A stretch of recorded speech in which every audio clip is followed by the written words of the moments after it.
वो 11 जून 1963 का दिन था। वियतनाम के साइगोन नगर के व्यस्त चौराहे पर एक बौद्ध भिक्षु ने आत्मदाह कर लिया। समाचार एजेंसी एसोसिएटेड प्रेस ने जब थिच कुआंग डक नाम के उस बौद्ध भिक्षु के आत्मदाह का चित्र जारी किया तो पूरा विश्व दहल उठा। उस समय दक्षिण वियतनाम में चर्च की कठपुतली सरकार थी, जिसका राष्ट्रपति नो डिन डिएम था। वियतनामी पहचान वाला वो व्यक्ति वास्तव में कैथोलिक क्रिश्चियन था। उसने वियतनाम में बौद्धों पर भारी अत्याचार किए। विरोध स्वरूप बौद्ध भिक्षु थिच कुआंग ने बीच सड़क पर बैठकर अपने शरीर में आग लगा ली। वर्ष 1954 तक वियतनाम फ्रांस का उपनिवेश था। तब इसे फ्रेंच इंडो चाइना कहा जाता था। उस दौरान चर्च ने वहां पर भारी संख्या में बौद्धों का धर्मांतरण कराया। जाने से पूर्व चर्च ने वहां पर अपनी कठपुतली सरकार बनवा दी, जिसका एकमात्र उद्देश्य ईसाई मजहब को फैलाना और बौद्धों का दमन था। एक बौद्ध भिक्षु का ये बलिदान वियतनाम में ईसाई अत्याचारों के विरुद्ध संघर्ष का प्रतीक बन गया। कुछ महीने बाद एक सैनिक विद्रोह में चर्च के उस कठपुतली राष्ट्रपति को गोली मार दी गई। वियतनाम चर्च के उस षड्यंत्र से बच गया। आज वहां पर लगभग 80% बौद्ध जनसंख्या है। हालांकि विकिपीडिया और गूगल के अलग अलग स्रोतों पर आपको ये संख्या अलग अलग मिलेगी। कुछ स्थानों पर दावा किया जाता है कि बौद्ध तो केवल 14-15% हैं। जिस प्रकार भारत में अमुक जाति हिंदू नहीं है, आदिवासी हिंदू नहीं है जैसे अभियान चलाए जाते हैं, उसी प्रकार वियतनाम में भी अलग अलग जनजातीय समूहों को बौद्धों से अलग करने के प्रयास होते रहते हैं। भारत में लोगों को ये खेल समझने में थोड़ा समय लगा, लेकिन वियतनाम के बौद्ध बहुत पहले समझ गए थे कि ईसाई उन्हें आपस में बांटकर राज करना चाहते हैं।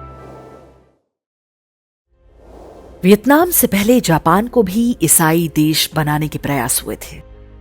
परमाणु बम गिराने के बाद अमेरिकी सेना का supreme commander Douglas MacArthur 1945 से 1952 तक जापान में रहा था। वहां उसने जापानियों का धर्मांतरण कराने का पूरा प्रयास किया। रे मूरे की पुस्तक soldier of God, MacArthur's attempt to Christianize Japan में बताया गया है कि द्वितीय विश्व युद्ध में मित्र देशों की सेना के सुप्रीम कमांडर के रूप में मैक आर्थर ने कहा कि ईश्वर और अमेरिका के सैनिक के रूप में ये मेरा कर्तव्य है कि मैं जापानियों को ईसाई बनाऊं और उनके समाज में नैतिकता के ईसाई मानकों को स्थापित करूं। ये जापानियों का मनोबल है कि परमाणु हमलों में तबाह होने के बाद भी उन्होंने ईसाई मजहब के आगे घुटने नहीं टेके। कुछ मुट्ठी भर लालची किस्म के लोग उसके झांसे में आकर ईसाई बने, लेकिन समय के साथ वे भी इस विदेशी मजहब को त्याग रहे हैं। जापान में आज ईसाई जनसंख्या 1% के आसपास है और वो भी लगातार कम हो रहे हैं।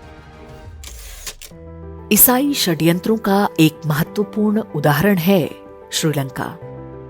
यह आधिकारिक रूप से बौद्ध देश है। यहां 70% बौद्ध जनसंख्या है। दूसरे स्थान पर हिंदू हैं, जो 12% से कुछ अधिक हैं। सदियों तक हिंदू और बौद्ध यहां सह अस्तित्व में रहे। कभी कोई बड़ा विवाद दोनों के बीच नहीं हुआ। औपनिवेशिक काल में दोनों ही पश्चिमी मजहबों के पैर श्रीलंका में पड़ गए। कुछ बीते वर्षों में इस्लाम ने यहां तेजी से विस्तार किया है और अब वो 10% होने को है। ईसाई चौथे स्थान पर हैं, जो 8% के आसपास हैं। लेकिन श्रीलंका की राजनीतिक सत्ता पर ईसाइयों की पकड़ बाकी सबसे अधिक है।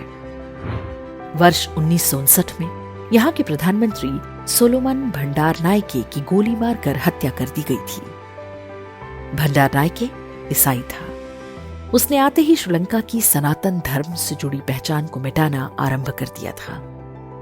उसे गोली मारने वाला एक बौद्ध भिक्षु था।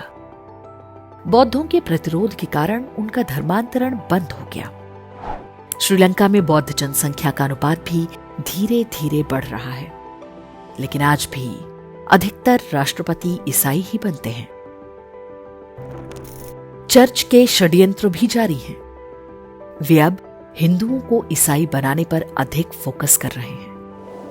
LTTE का पूरा गृहयुद्ध वास्तव में चर्च का ही खेल था।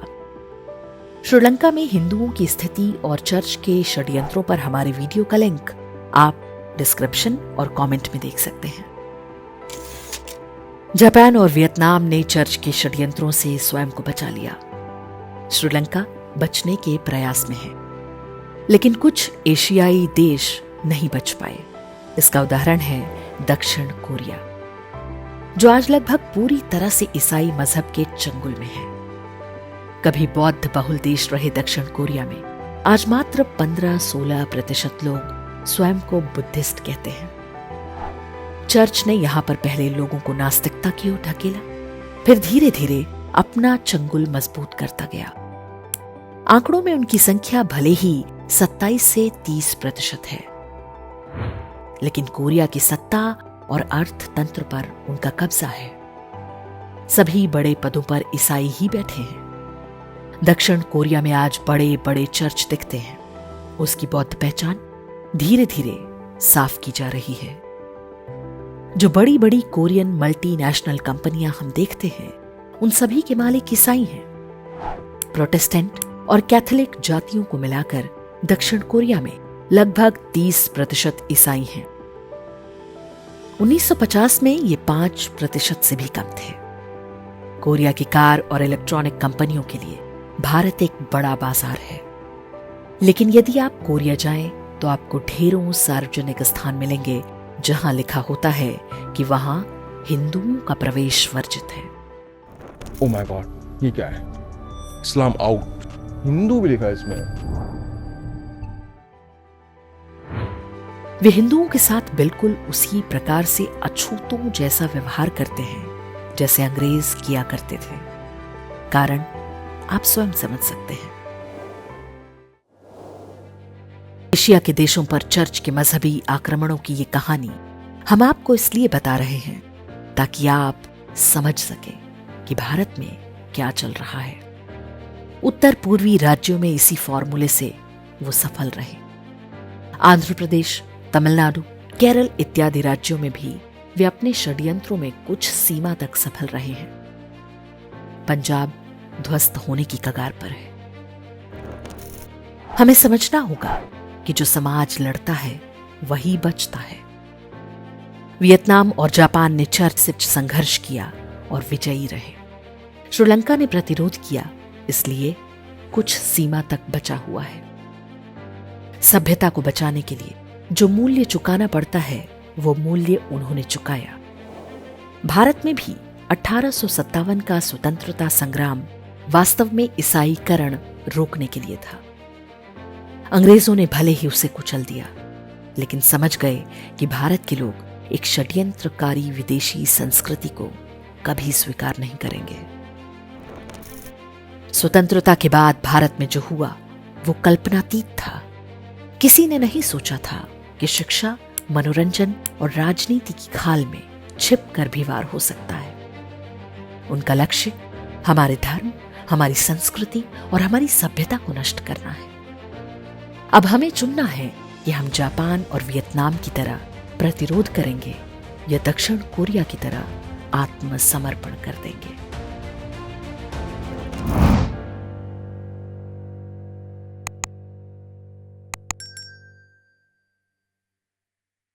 इंडेक्स ऑनलाइन के वीडियो समाज को समर्पित हैं।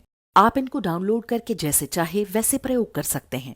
चाहे तो आप हमारे टेलीग्राम चैनल से जुड़ सकते हैं। वहां सारे नए पुराने वीडियो आपको मिल जाएंगे। हमारे सोशल मीडिया लिंक हर वीडियो के डिस्क्रिप्शन में होते हैं। हमारा एकमात्र उद्देश्य हिंदू समाज को जागृत और एकजुट करना है। इसमें सहभागी बने। धन्यवाद।